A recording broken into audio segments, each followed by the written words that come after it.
6 goals, 4 to 4 goals, 1 in that third term to the West Coast Eagles to give them a 34-point lead at the final change. Barrett was a terrific quarter. Daniel Kerr outstanding, 13 possessions. It should be enough for the Eagles, but they're not home just yet. Oh, I don't know, Baz. I'm prepared to say they're home. Hunter, I thought Hunter's goal or maybe Embley's was the seal, I'm not sure, but it'll be a big time in Perth tonight, Baz. When the Eagles win, the town is pumping.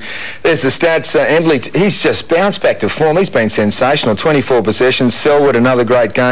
Kerr's jumped up with 21. You said 13 that quarter, 11 handballs, which is outstanding in the premiership quarter. And over at the Bulldogs, of course, their regulations, the Boyd, the Morrises, the Ackermanis coming to the fore. Higgins with 4 goals, good for Dream Team, but a very good player and a player that is emerging. Hunter with 3 goals makes a real difference, doesn't it? Injecting 18 points from the one player into that scoreline. And as a result, the West Coast Eagles up by 34 points. Match stats, interesting. Clearances favour the West Coast Eagles. Inside 50s, a massive ascendancy the Eagles' way. That suggests they're playing on top of the Bulldogs and should get home. And you'd see there that the Bulldogs had more possessions as well, but the Eagles have been much more efficient. So that's where they've won the game. Let's get back to Subiaco Oval. Barrow said West Coast all the way along. Let's find out if that's what happens. Last quarter coming up. 34-point advantage for the West Coast, about to start the final quarter of football, boys. What are you liking?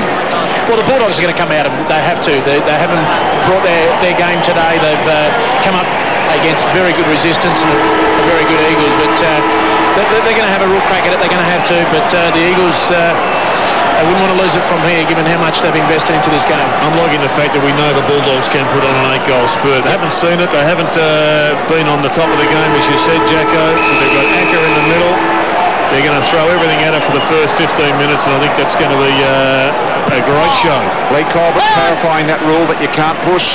I find it absolute mystifying, and I defy any umpire to explain the intention of that to me in a game of football where every time there's a contest there's a push. There's Will Punda around the body. Incredible decision. Brutus. See the sun affecting the crowd there, and likewise the players. Some players have had trouble with it at that end of the ground today. Late in the afternoon as the sun drops in the west. Now, I asked you this last week, Jacko. Is it harder for a defender or a forward when they're looking into the sun? Both. Yeah, I think the defender gets it a bit easier because they only have to punch. Or they don't even, as long as no one sees it, they're happy. They're happy. Kick around the corner to Eagleton. I believe that they were going to build a new stadium here, which apparently has been knocked on the head. It would be built north-south rather than east-west like this one. There's been many suggestions here in the West regarding a stadium, so we just want a decision. Still up for grabs, is it? Yes. It's been put on hold for a couple of years. Many propositions by the Commission and the Eagles and Dockers going forward. We go the Eagles. Mitch Brown. A couple of bounces out of the fence. A long, raking, good-looking kick to McKinley. But the newly elected government last year knocked it on the head and said they won't revisit it for a couple of years. Brian? Well, you wouldn't want an infrastructure program when jobs are needed to be created, would you? Of the magnitude of perhaps somewhere under $1 billion. Probably a few thousand people. Here's Cross. Fair to say iron ore prices have come down a bit too. Being rather political, aren't I? Higgins. Well, you are the mayor of Mandurah of BT, so we know you've still got pull over here in the west. I'm a plumber. Higgins goes out wide. High ball, Williams working back nicely. They need urgent goals here, the Dogs. They need to kick 2 or 3 in the first 15 minutes. Williams a long ball on the head of Hill. They've persisted with Hill up forward. Got pushed out of the way. What's the difference between that push? Glenn Jakovic, you are my hero. What was the difference with that push? There was more intent in that push and more effect in that push. For that, for that AFL official out there that gave us the ruling on it, have a look at that one and you tell us the difference. I'm really mad. There is Higgins from inside the square, shocking kick. What happened to that kick? Stinker. Around the body sees Hanson. Can't get there, Morris. Hanson lost sight of the ball as he turned his back. Well played. Desperate, wasn't it, from Higgins? Yep. Williams now. Geez, they're lined up here, the Dogs. They should goal from here. They've got all the numbers. Hudson, the run of Hargraves. Really kicked it without any direction. He just went bombing. Up went Johnson, couldn't hold the mark. Kerr off the front, said it did well. A ripping tackle by Pickett.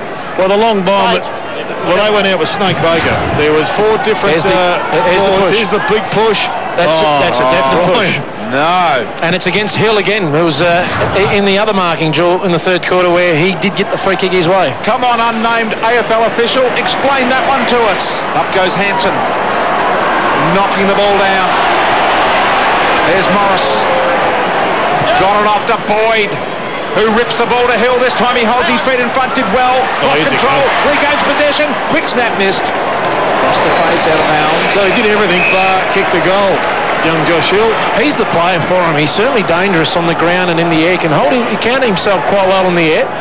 And if they can isolate him a bit more, the Bulldogs, and go through him, he can certainly kick a couple of quick goals for him and get him back in this game. Certainly held better body position on that occasion, didn't he? Ackermanis streaming across the front, trying to take that goal. Hahn to Acker.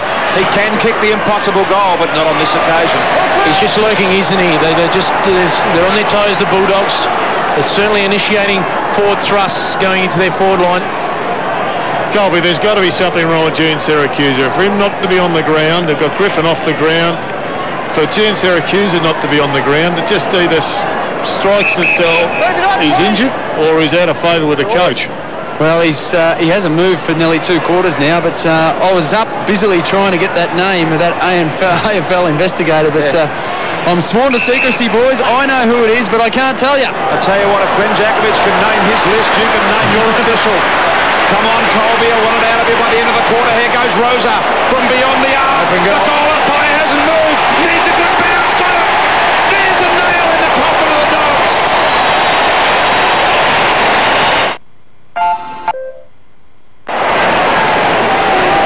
Oh, Rosa. A long bomb from 60.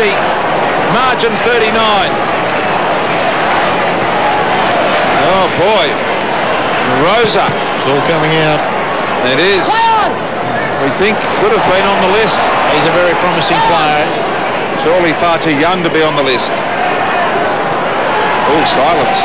As Minson goes inside 50. Higgins, difficult attempt to march. Has been good. This is his return game. Eagle in the smother. Got off the Hill.